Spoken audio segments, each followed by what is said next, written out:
बजरी के अवैध खनन की रोकथाम हेतु पिछले कुछ दिनों में काफी प्रभावी कार्रवाई की गई। अगर मैं इस साल की बात करूं, अभी जनवरी और फरवरी का भी जितना महीना बीता है, तो हमने टोटल 14 प्रकरण दर्ज किए हैं और 15 गिरफ्तारियां की हैं। करीब हमने 33 वाहन, जिसमें डंपर और जेसीबी शामिल हैं, 33 वाहनों को जब्त किया है। साथ ही साथ ड्रोन से सर्वेलेंस करके और लोकल आसूचना को सक्रिय करके करीब 2500 टन अवैध बजरी का जो स्टॉक था, उसको हमने माइनिंग विभाग के द्वारा सीज कराया है। जितने बिना नंबरी जो डंपर चलते हैं, जेसीबी चलते हैं, खासकर जो इन तरीके की गतिविधियों में जो इस्तेमाल होते हैं, उनको हमने बिल्कुल योजनाबद्ध तरीके से चिन्हित किया है और उनके विरुद्ध भी जो भी कानून में प्रावधान है, उनके विरुद्ध भी हम कार्रवाई कर रहे हैं, चाहे वो 38 पुलिस एक्ट में हो या फिर हेनरी एक्ट में।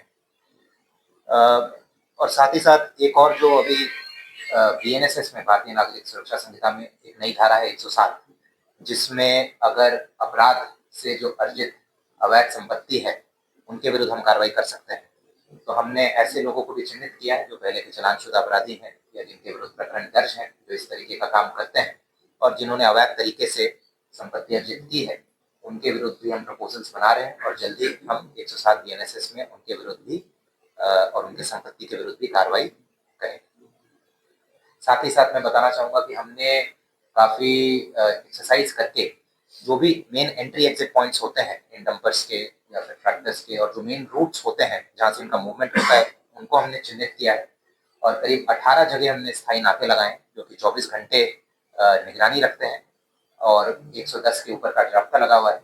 और इन नाकों की वजह से मूवमेंट जो है काफी हद तक अभी अपने लूनी नदी क्षेत्र के आसपास जो मूवमेंट होता था वो काफी हद तक रुक गया है। सर, कितने लोगों को आपने सीज की अलग संपत्ति? अभी 3 लोगों को किया है। अब उनके और थोड़ा डिटेल्स आ रहे हैं, प्रॉपर्टी के डिटेल्स और बाकी सारे इनकम टैक्स और बाकी जो भी प्रपोजल बनाने के लिए हमें चाहिए होता है, तो जल्दी उस दिशा में हम करते हैं। सर, पिछले दिन में एक ऑडियो वायरल हुआ था जिसमें एक बजरी वाला जो ग्रुप था, जिसमें आईजीपी ने एक कमेंट हाथ खोल दिया जाए, ऐसे लोगों को लेकर कुछ करना है कार्रवाई?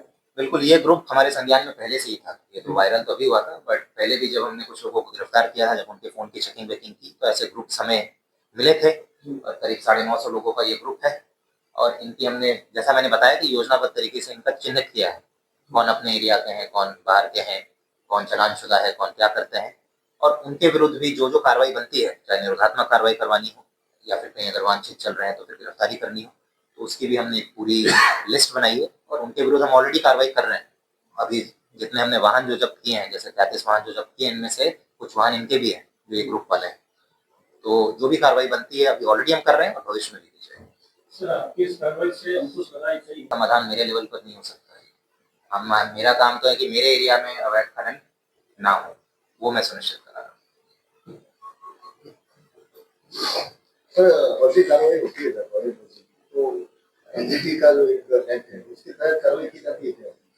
नहीं, एनजीटी एक्ट सीज कार्रवाई में एनजीटी का एक निर्देशन है कि उसका शायद जो पूरा नॉलेज मेरे को थोड़ी बहुत जानकारी है कि जो वाहन जब्त होता है एनजीटी के द्वारा जो डेजिग्नेटेड जो एरियाज हैं, जैसे ग्रीन जोन अगर चिन्हित किया हुआ है, वहाँ इस तरीके का कुछ होता है। तो नॉर्मल जो हम अवैध खनन ये सब में कार्रवाई करते हो तो एमएमडीआर एक्ट